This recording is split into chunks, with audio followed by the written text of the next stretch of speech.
हम नया एक वीडियो लेके आए हैं जो गोदी मीडिया का फ़नी कमेंट हम सब देखेंगे और सुनेंगे और उसमें रिएक्शन देंगे।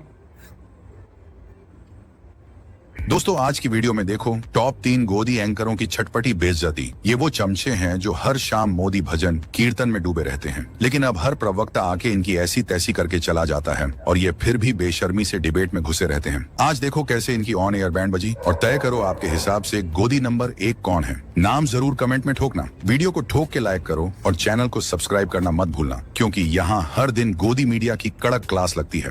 पिक्चर चालू करो बे। अभी जो यहाँ दंगा हुआ उस पर बात कीजिए कि हिस्ट्री के पन्ने पलट पलट कर आप खेल को इधर उधर ले जाने की कोशिश मत कीजिए। मैं ये कह रही हूँ हजरत आलमगीर जिंदाबाद जिंदाबाद। अगर वो आपके पूर्वज नहीं है, हजरत आलमगीर जिंदाबाद जिंदाबाद करने की क्या जरूरत है? तू है कौन रे? हाँ, और ऐसे किसी शख्स को आप क्यों हजरत बनाएंगे जो अपने बाप को पानी तक नहीं देता है? ये गुनाह अजीम नहीं है? ये कैसा औरंगजेब है जिसको आप हजरत बुला रहे हैं, जिसने अपने भाई का कत्ल कर दिया? अरे चिल्लाइए कम, बात सुनिए पहले, आप बात सुनिए पहले, आप चिल्लाइए कम, आपके चिल्लाहट को फर्क नहीं पड़ेगा। लेकर जो है आ जाते हैं हिस्ट्री में। आप हमसे ज्यादा देशभक्त नहीं है।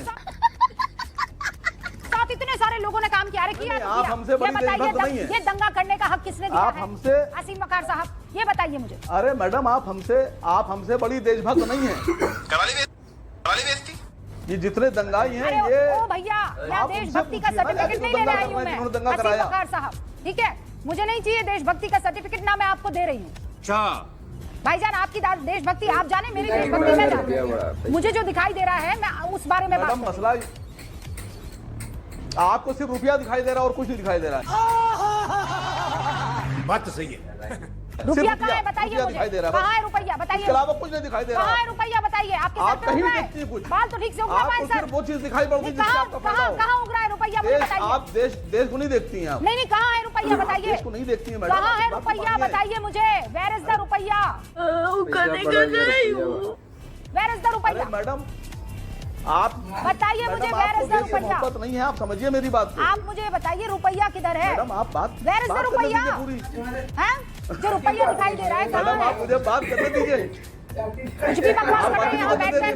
मुझे ये बताइए, इस औरंगजेब को लेकर आप दिल्ली क्यों जाते हैं? इतनी आग क्यों लग जाती है कि पत्थर और तलवार लेकर निकल जाते हैं? मैडम कर लिया ना उन्होंने आज सरेंडर।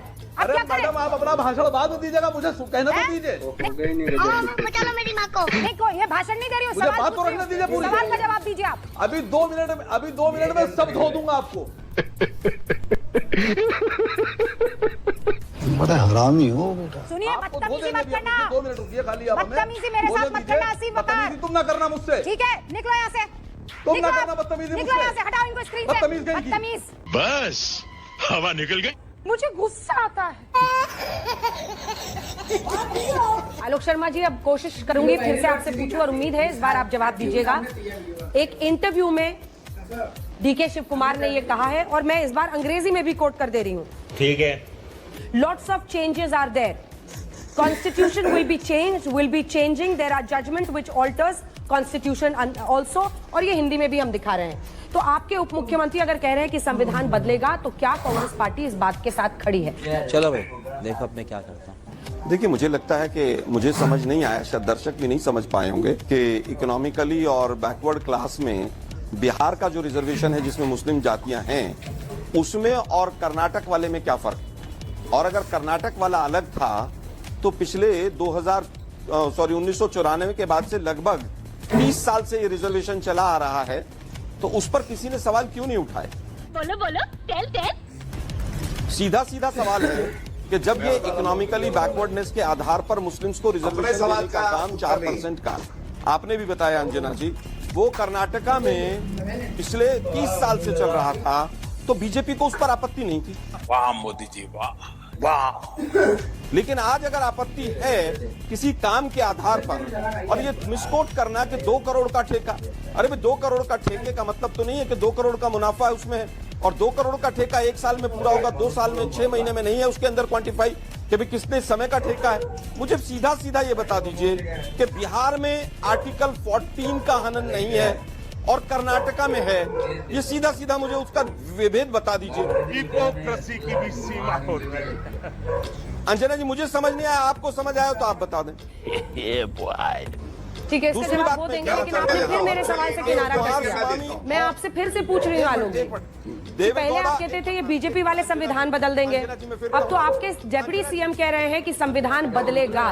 तो क्या धर्म के आधार पर आरक्षण नहीं होगा कहने वाले संविधान को आप बदल के धर्म के आधार पर आरक्षण होगा वाला करेंगे? रुक, तेरे को बताते तेरी। देखिए मुझे लगता है कि धर्म के आधार पर आरक्षण हो ही नहीं सकता है, तो बदलने का क्या मतलब है? क्या उन्होंने ये कहा कि धर्म के आधार पर आरक्षण होगा, हम ऐसा बदलाव करेंगे? दिखा दीजिए आप मुझे कहती हैं 6 बजे हल्ला बोल पे आप इसी तरह से करते हैं। मुझे ऐसा लगता है जेपी नड्डा जी को बचाने के लिए आप 6 बजे हल्ला बोल पे बैठ जाती हैं। मुझे ऐसा लगता है जेपी नड्डा जी को बचाने के लिए आप 6 बजे हल्ला बोल पे बैठ जाती हैं। क्या हल्ला बोल में ये बात सही बोली गई कि जेपी नड्डा जी ने सच बोला है? आलोक शर्मा जी जेपी नड्डा जी ने झूठ? शर्मा जी की एक्चुअली ये अब आदत हो गई है, अब अंत होते होते जैसे उनसे सवाल थोड़ा सा पूछ लीजिए, ऐसे ही उनकी आदत हो गई है कि सामने वाले पर आरोप लगाना शुरू कर दी। चुप साली, बकवास करती है हरामखोर, चीर के रख दूंगा। 2009 में भी लोकसभा और विधानसभा चुनावों में 30 लाख वोट बढ़े, 2014 में 28 लाख वोट बढ़े, इस बार 35 लाख वोट बढ़े। बताइए अब अभी बता दे भाई, अभी मजा आएगा ना भिड़ो। आपकी तकरीर खत्म हो तो मैं बोलूंगा। तकरीर नहीं, मैंने फैक्ट को रखा है, जवाब देखिए एक आप सही बोल रहे हैं। अब देखिए, हाँ वही मैं कह रहा हूँ, इस देश में मोदी जी, गोदी जी और चुनाव आयोग इतना सच्चा है कि जो इस पे उंगली उठाता है उसके बारे में क्या कहा जाए। इतना ट्रांसपेरेंट है, इतना निष्पक्ष है, पूरा देश के लोग खामखा उंगली उठाते हैं और अपनी बात रखते हैं। नहीं देश नहीं, कांग्रेस देश नहीं है ना सर। नहीं कांग्रेस का प्रवक्ता देश नहीं है ना। आपने बोला मोदी जी, गोदी जी, आपने यही बोला ना। मैं समझ रहा हूं आपने किसके संदर्भ में ये क्यों आप बोल रहे हैं, लेकिन कांग्रेस देश नहीं है ना, कांग्रेस का प्रवक्ता देश नहीं है। आप कांग्रेस की बात रखिए। अबे तू है कौन? यू आर नॉट कंट्री, आप देश नहीं है। अगर आप देश होते तो बात अलग होती है। आप देश तो है नहीं। ये Congress spokesperson, Gaurav Bhatia is BJP spokesperson.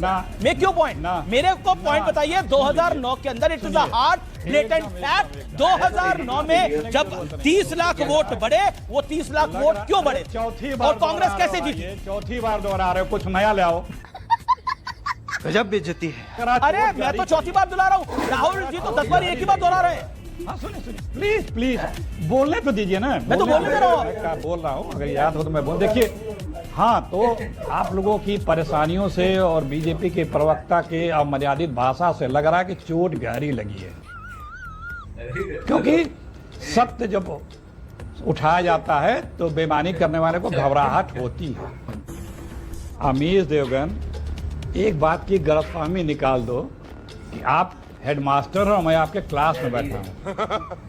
मर्यादा रखिए, थोड़ी मर्यादा रखिए। नहीं आप सवाल जवाब ही नहीं दे रहे। मैं तो याचक बन के आपसे प्रश्न पूछ रहा हूँ। मैं तो याचक बन के आपसे प्रश्न पूछ रहा हूँ। अब आपको हेडमास्टर वाली फीलिंग आ रही है। बोला आप फिर आपने बोला, अरे भाई कोई फायदा नहीं आपसे बहस करके।